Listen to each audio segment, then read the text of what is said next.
Can you name the 5 wealthiest people in the world? Can you name the last 5 Heisman Trophy winners? Can you name the 5 winners of the last 5 years of the Miss America pageant? Probably not. Of course, if you're really a sports aficionado, you probably could name the Heisman Trophy ones. But let me ask you these questions. Who fed and clothed you when you were helpless? What's the name of your first grade teacher? And who is the first friend that you called in an emergency? Those last 3 are really the salt and the light of your life.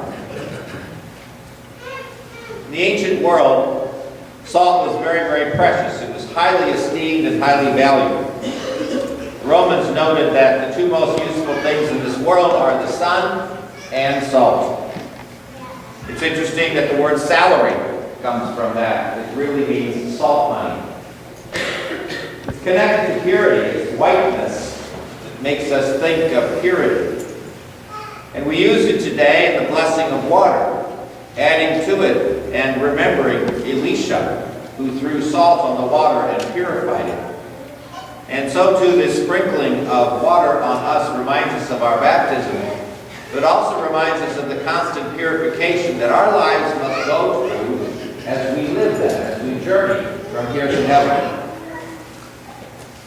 Salt is used as a preservative, not so much today because we're kind of afraid of it. We're supposed to not have so much salt and all that stuff. I don't know how you could live without it, but some people have to.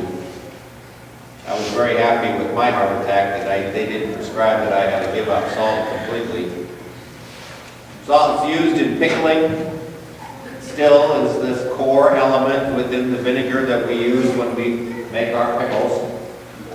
Salt was used in the past because there was no refrigeration or freezing, and so meat was salted and fish were salted and even vegetables and fruits so that they could be preserved.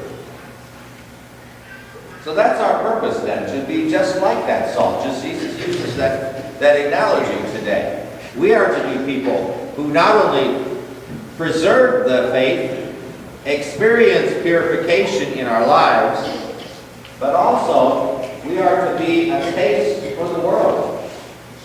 The world's supposed to look at us and taste something different than the blandness of everyday life. Jesus also uses the phrase that we are the light of the world. It does not mean that we produce the light. It means that we are the conduit of the light. Just as salt is meant to preserve and add taste, so too light is meant to be shared and not hidden. Story about the little boy who was with his mom going through a big cathedral and seeing all the beautiful stained glass windows. He asked his mommy, "Who are all those people in the windows?" And she says, "They are the saints." And he says to her, "Now I understand who saints are. They're people who let the light shine through." And isn't that true then for us? That is what Jesus is literally saying in the gospel today. So that people can see your good works and give praise to your God in heaven. Now there's a fine line between people seeing our good works and making sure people see our good works. You know, we can do anonymous things all over the place. But it's also okay to lead in terms of our generosity. You know, the philosophy behind, an example that I would use in this case, the philosophy behind any kind of campaign for a good purpose is that the more people that are willing to make commitments to it, the more people that are willing to make commitments to it. Because it becomes kind of a movement then. And Jesus wants to see that movement in us too, so that we can be the salt for the earth, light for the world. When I think about the people who were the lights in my life, very interesting people that I think of. One of them that I think of is Grandma Dufek. I never knew her first name. I never had any conversation with her. So every time I went to communion, in Clarkston when I was in grade school, I would see Grandma Duplex sitting there, kneeling with the other people who came to Mass. We had our Masses in the gym, because the church was actually about 2 or 3 blocks away. We had our Masses in the gym, and there was a small area that was made up of some chairs with kneelers at them. And that's where the adults came and sat for the Mass. And Grandma Duplex wore her shabeck, her shawl. Shawl kind of came out about this far. You almost never saw her face. But I could always see her hunched over that pew with that Bohemian prayer book, dirty pages from many, many years of use, and she was saying her prayers. She was a light for me. She was like, wow, this person really loves Jesus, really loves God. She was a 1950s immigrant from the Czech Republic, and she knew very little English. For me, she was one of my lights. Another one of my lights was my 5th grade teacher. For some reason, old women ended up becoming my lights. Sister Bernarda, I always like to joke about her. She had been teaching 10,000 years about the time she started teaching me. And she was a tough teacher. You did not mess with Sister Bernarda. She kept us 5th graders in line. There were 40 of us in the classroom, 4th and 5th graders, or 5th and 6th graders. And she ended up becoming a light for me. Because in her I saw dedication, and I saw stamina, and I saw the ability to carry out the promises that she had made, even when she was old and infirm. Salt and light. I think about my parents too as being salt and light for me. My parents didn't have a perfect marriage. There would be no, well, it's more like a soap opera marriage sometimes. But for me, I caught the faith from them because they lived it. An interesting little thing that I found out about my mom when we were moving her one time from, I think it was from Clarkston, when we moved her to the assisted living place down in Wilbur. I was going through the drawers in the kitchen, and there was a lot of stuff in there related to her recipes. And I found a book that was in her handwriting when she was a teenager, and she had kept some recipes in there. And I noticed the name of a guy in there, and she had kind of a little love note to him or something. I forget what it was that she said in there. So I asked her about him, and she said, "Oh yeah, he was a boyfriend I had." But he wouldn't turn Catholic, so that was the end of that. Not a strong faith my mom had. She had her goals in life as a young girl about what she was going to do with her faith life. You know, the Catechism of the Catholic Church is split up into 4 parts. And I reflected on the fact that those 4 parts hit the 4 parts of each of us. Our intellect, our will, our heart, and our spirit. For the intellect, it's what we believe, the creed. For the part that's the will, it's the commandments and the truths about how we should act in life. And then there's how we should celebrate.